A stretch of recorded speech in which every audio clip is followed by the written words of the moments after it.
church has no other purpose than to try to lay this humanity out and in so way contribute to the search for the humanity of the human character. God did not want anybody from neither side, nor the side of the Jews or Gentiles, to be left out. He wanted all to be included. The boundaries of the enmity and the segregation, therefore, were overcome so that peace and unity may prevail. Now, coming to the Building Bridges Initiative, the BBI, as we know, and I don't know whether all of you have copies of the report, which was launched by Thomas. It's very important, as we have been told, to get a copy and read it for yourself so that you could get the contribution. And coming to this report, which was born out of the March 2018 partnership between President Kenyatta and the former Prime Minister Raila Odinga as the leaders of the coalition of the opposition and the government. Two leaders representing the ruling party and the opposition, therefore, came wanting to keep together peace, security, and unity. And we know that by doing that, obviously, they have decided to transcend the differences and enmity that existed between them. The issues identified by the two leaders at the time of the partnership resonate very well with the ecumenical ideology that seeks to unite those who, for a variety of reasons, have been divided and alienated one from the other. The nine issues, as you will see them in this report, and I'm sure many of you have seen them, are ethnic antagonism and competition, lack of national ethos, inclusivity, revolution, divisive elections, safety and security, corruption, shared prosperity, responsibilities, and rights. Those are the nine issues that were recognized or identified by the two principles as dividing Kenyans. The methodology chosen to spearhead the response addressing these identified issues was participatory and inclusive.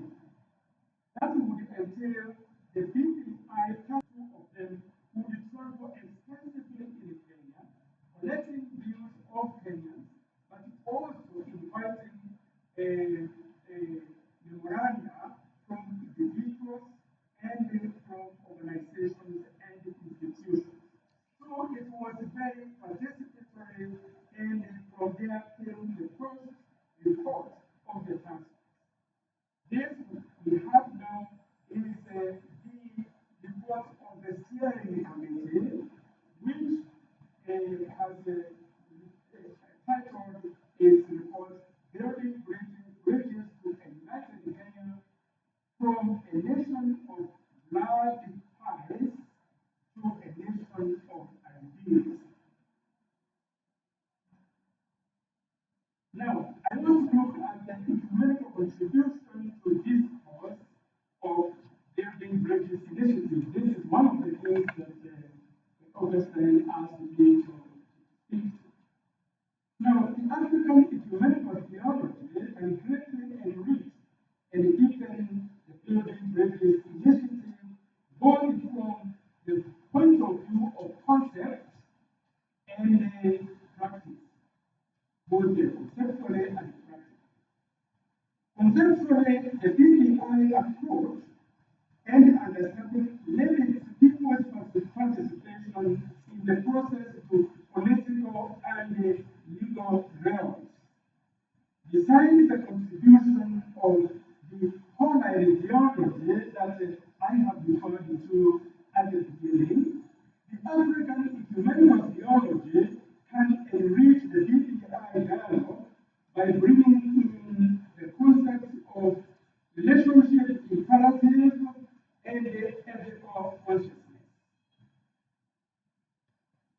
relationship with character, and the ethical consciousness.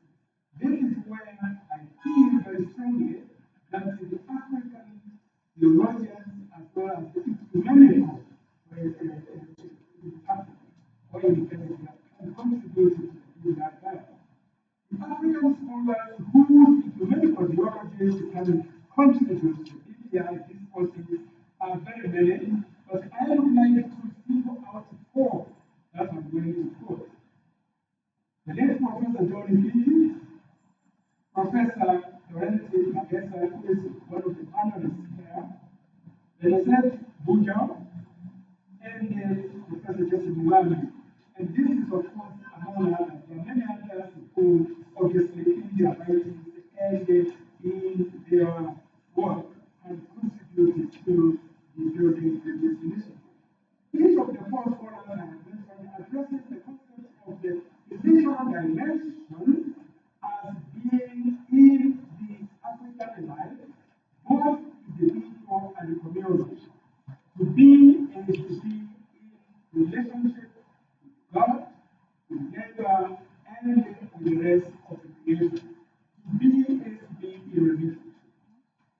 To paraphrase Professor Beatty, one would say that I am because I participate, and since I participate, therefore I am. That is what the relational dimension is means here. In this regard, the BBI involvement of the citizens could be viewed from both ontological and social ethical points of view. Thus, elevating people's participation to a deeper and to a broader perspective. This, to me, is where ecumenical theology can indeed make a difference and a contribute. In a Buddha participates in a vital process such as the BPI, he raises the quality of the vital force not only to himself, but rather for the entire community, indeed for the whole of humanity. This shows us, and I'm quoting Buddha, a universality perspective, peace, hospitality,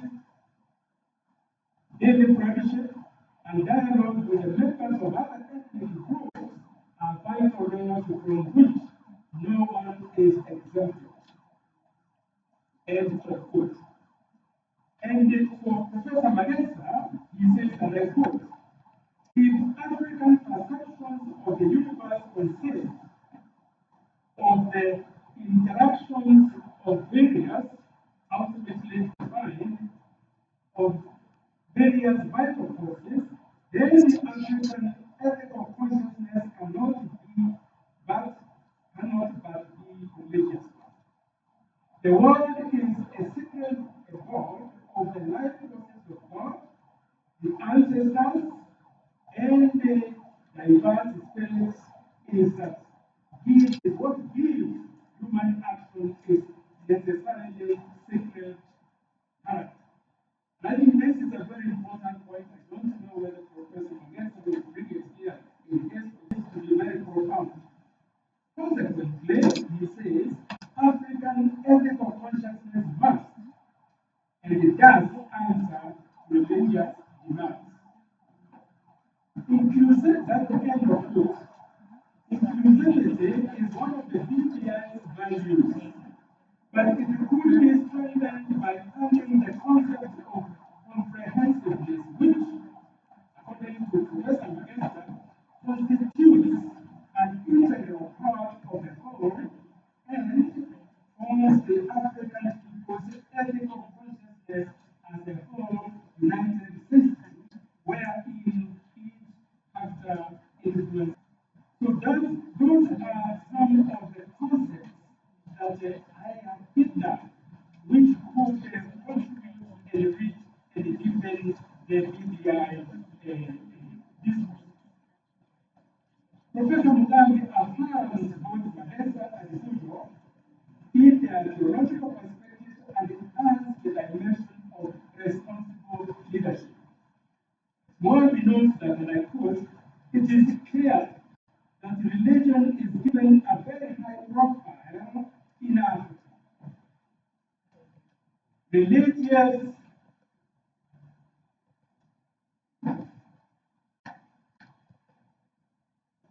I just want to use a bit of time so that we can settle down in sign language.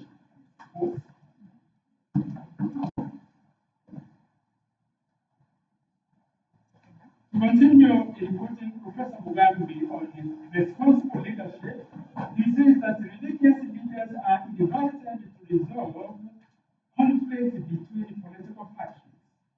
They should spearhead in building institutions with responsibilities as an integral part of the humanitarian agenda. The centrality of responsibility in politics cannot be overemphasized. In Africa today, political leaders must be challenged to take responsibility only for their decisions, but for the consequences, even if these contradict or defeat the national purpose. Now, those are just four of the that has been done by the All Africa Conference of Churches as well as National Councils of the Churches in Africa and definitely at the world level, the World Council of Churches. Now, let me look at the EBI. And in doing this, I'd like to invite you to look at the graphic illustration that has been distributed because I will make a reference to it. This, yes. Now, building a just, peaceful, and cohesive Kenya is an indispensable pillar of the quest to define the way our society is organized and governed. Given that most of the BBI agenda touches directly or indirectly on the NCIC, National Cohesion and Integration mandates, we have maintained a keen interest in the BBI process. And we are the ones who will spearhead the implementation of a good number of the recommendations that appear in this report. Because more than half of the 9 issues that were identified are in fact directly, as I said, or indirectly related to the work of the NCIC. The NCIC has contributed to the BPI process in several areas, and I mentioned some of them first. In promoting dialogue with the Big Four development agenda, and that is what now I like you to refer to look at this document, because this is what we have shared with the BBI task force to show that the Big Four, the food, health, housing, and jobs, as we know, are the other national agenda which were identified by President Uhuru Kenyatta. Now, what we have done is to have these pillars as the ones that we would call the hardware of what is to be done. But then there is a software where we have ethical issues, accountable leadership, empowered caring citizens, etc. But you also having this, and as you can see, this is a bridge on what I call a bridge over troubled water. Insecurity, violence, ethnicism, exclusion, clientelism, corruption, poverty, etc. All these, this is troubled water. Now the bridge that is being built, or bridges that are being built over this, so that there could be peace and justice, inclusivity, specifically to the soul of the nation, cohesion, unity, and integrity. Now, these are some of what I would say constitute the software and therefore are handy to the work of the BBI. So the first one is promoting the dialogue between the BBI and the Big 4 agenda. The motivation and objective being to strengthen coherence and the mutual reinforcement of the Kenya's two top-level national agendas, the BBI and the Big 4 agenda. The same dialogue engaged the representatives of national line ministries relevant to the implementation of the Big 4 agenda. The ministries are agriculture, health, housing, and manufacturing, including devolution rather, and the youth, and representatives from selected counties.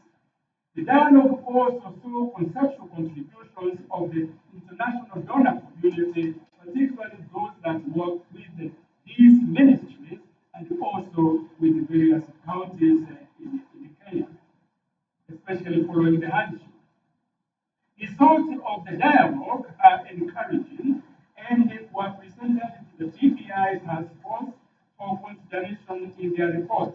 And this include, I just want to mention three of them. One is devolution and inclusive development, in which it was agreed that devolution is the single most important success factor to strategically connect the cohesion and the development agendas and make them mutually reinforcing. As such, devolution may be seen as a new governance ideology promoting ownership and local empowerment and giving agency to marginalized and excluded persons in the society. Devolution, understood from the principle of subsidiarity, is in itself an important instrument to facilitate inclusion. It allows forms of inclusion by topics, by groups, by institutions, etc., to be structured and managed. And that is why I feel strongly that evolution and inclusive development must go hand in hand. The second contribution we made to the media task force is communication. The challenge of both technical and regulatory coordination between the evolutionary institutions and the public participation and support are indicative of insufficient and absent communication. First, communication for the purpose of effectiveness and efficiency in public service delivery can be enhanced by inter-institutional bodies. Second, political communication with the population may be significantly improved by procedures, e.g., public participation and dialogue, as facilitated by the BPI during the past months and applied by many countries at the levels. Transparency through communication about resource development and planning in turn increases accountability and thus there becomes ethos in combination with shared prosperity. Third, public support for national policy agenda, that is the BPI and the Big 4, can be significantly enhanced by applying popular campaigning, e.g., with sports, of culture, and arts, etc. This is important because by bringing in these areas, then we are able to address cohesion and the patriotic sentiments together, like the culturally vibrant capacity and the socio-economic prosperity as important values of the Kenyan society. And these are the ones which should contribute to national ethos. The third contribution is on strategic combination of the cohesion and the development agendas. As proposed in the dawn of the BBI, inclusive development, that is the Big 4 agenda, can significantly be mutually reinforcing national cohesion. That is BBI as political reform and vice versa. Devolution could, as such, provide the software, as I have mentioned in this graphic illustration that I have shared with you. And the BBI report should emphasize that the Big Four be complemented more visibly and significantly by transversal institutionalization of cohesion, building the foundation and the structure that connects and stabilizes pillars of inclusive development. The four pillars that you can see in this graphic illustration.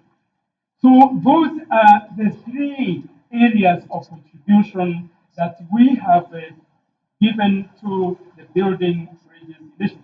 Now, let me come to the third area that I was asked to address, and that what are the challenges that we in the NCIC, the National Cohesion and Integration Commission, have faced during our participation in the BBI process. From my experience in working with the BBI process, I will identify three areas of challenge. That is mutual suspicion rather than mutual trust. Number two, enduring ethnic-based politics. And number three, lack of commitment to national ethos and values.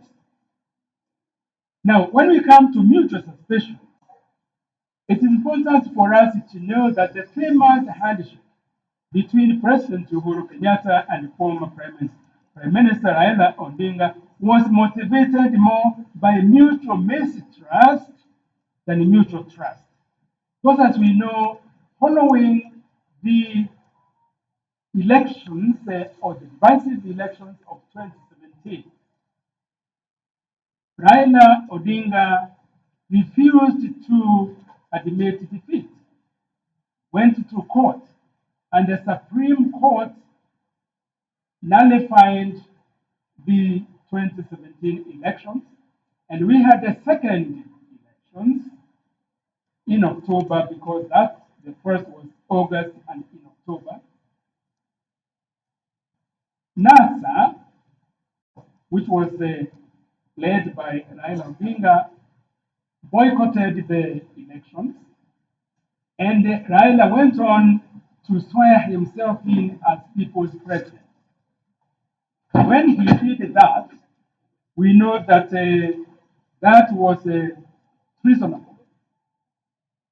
Now, not only did he swear himself in as people's president, but he said that they were going to make the country ungovernable, which means that President Kenyatta obviously concerned about his legacy, because this is his second and last term, knew that the way the country was, and you would remember that time, there's no way he could have a legacy that he could be proud of. On his part, Raila knew that he could actually be tried for treason. And treason is a capital crime, which means he could be sentenced to death.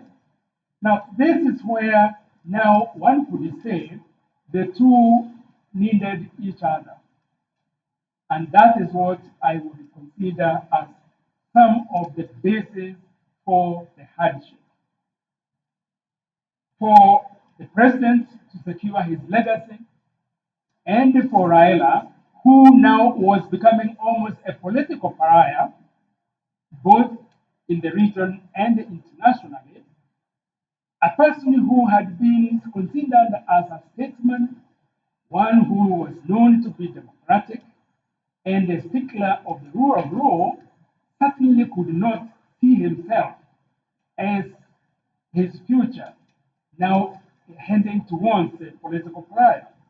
You could not get visas to go to European countries and the US. So it was necessary for their own political survival to go into. That is where I come in with the idea of a mutual suspicion rather than mutual trust. The motivation notwithstanding, the handshake, of course, as we know, calmed the country, brought down the political temperature, and there was peace and tranquility, and therefore the big four agenda and the other agenda that the president had could be achieved. Now, whether the BBI process will lead to mutual trust, because that's very important, not only between the two principals, but also between their followers, and especially their followers. The second challenge that I have seen is that of ethnic-based politics. You will remember that speaking at the Building Bridges Initiative Steering Committee report meeting on 26th of October, this is last Monday, President Uhuru Kenyatta considered two what he called the most critical and explosive issues. That is tribal politics and the youth. He said that the latter, the youth, was a ticking time bomb, which, if it is exploded, could tear this country into pieces. Regarding tribal politics, the president said it was time to be honest to ourselves. What leads to post-election violence every 5 years is not so much ideological and political differences, but tribal considerations. And he went on to challenge all the political leaders who were in Bomas of Kenya. You were there, you would remember that I was there myself. And he said, including himself, he has been tribal like every other leader. And this, he said, clearly is a very, very serious matter. We know that ethnic antagonism and competition is first in the list of the 9 issues that I mentioned. Ethnic antagonism and competition. And when this was included, the two principles noted this, and I quote, Kenya is witnessing a continued deterioration of relationships between ethnic communities and political formations. These relationships are too often characterized by aggressive antagonism and competition. A strong nation cannot develop in this way. End of quote. What is most worrisome is that the situation is getting worse, as the president already noted on Monday, because he said this is continuing, it's not getting less, the handshake notwithstanding. For us in the NCIC, whose main mandate is to promote the building of a cohesive, integrated, and peaceful society, the challenge of ethnicism is huge and daunting. And I refer to it deliberately as ethnicity, which Koiwa called the negative ethnicity. And it is not made any easier by devolution, where counties could easily become ethnic enclaves or ethnic cocoons. The nature of the problem is basically attitude and behavior. Hence, the solution is not so much in the legislation as it is in education and advocacy. You can't legislate behavior. That is why the NCIC's approach is that of walking and working with the Kenyans to safeguard the Utu or Ubuntu, or as our different languages, in my language we call it Omuntu, So, Hutu and dignity of every person must be upheld, and this should include how we have to also uphold the sacred documents that the Constitution, the national anthem, etc. We will undertake to engage in constant public education, in developing social consciousness, in giving hope, and in building a sense of national unity among all Kenyans. So that's the ethnic-based politics as the second challenge. The third and final challenge is that of national values and ethos. The Article 10 of the Constitution of Kenya 2010 is on national values and the principles of governance. It categorizes the national values into four. Category A is patriotism, national unity, sharing and devolution of power, the rule of law, democracy, and the participation of the people. Category B is human dignity, equity, social justice, inclusiveness, equality, human rights, non-discrimination, and the protection of the marginalized. And category C is good governance, integrity, transparency, and accountability. And the category D is sustainable development. These are expected to promote national ethos that the BBI report is considering as lacking. To address the lack of national ethos, the BBI report has proposed a raft of measures and a number of strategies they aim to achieve during the time that is going to continue, especially now at this second phase. The goal being to be confident in our own skin, and I'm quoting here, to be confident in our own skin, and we must strengthen our African identity by promoting our cultures and traditions, end of quote. The NCIC is deeply concerned that lack of national ethos and skilled values is ruining this country. Last year, a study by Alex Owiti of the Arahan University yielded what I really call troubling findings. Over 60% of the Kenyan youth, including those with college education, are not bothered with the corruption.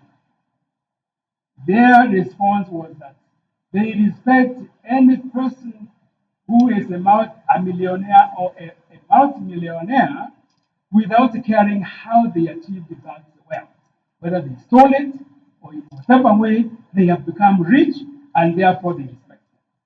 This to me is very troubling because it is the youth that we would expect to be the ones against corruption and to be the ones against tribalism. This situation must be remedied, and the NCIC contribution will include to provide guidance for leadership, to respect the national anthem, the constitution, and the national values that distinguish Kenyans from other people. What does it mean to be a Kenyan? NCIC will lead Kenyans in asserting their moral and sovereign rights to demand quality leadership that has integrity, promotes patriotism, and respects Kenyan values of Utu. So that is the third area of challenge that I have identified. The lack of national ethos. In conclusion, let me just state that bearing all the above in mind, all what I have said, there is every need for action to empower Kenyans to identify with, own, and defend Kenyan values. There is as well need for a national attitude and behavior change from the negative to the positive. Above all, NCAC's initiatives will always be conscious of the need to go beyond mere awareness, rising beyond mere awareness raising of the issues identified above to influencing positive change of attitudes and ultimately behaviors of leaders and the Kenyans at all levels in the society and for the benefit of the greater sustainable good of this country. In this regard, we shall encourage partnerships with like-minded individuals and organizations. And it is my belief and hope that the International Ecumenical Movement, the Kenya chapter, will be open for such partnership with the NCIC. And with that, I invite you to join us in this, what I consider to be very important mission in order to help our country to become a more just, peaceful, inclusive, and integrated uh, country. Thank you for listening to me, and God bless.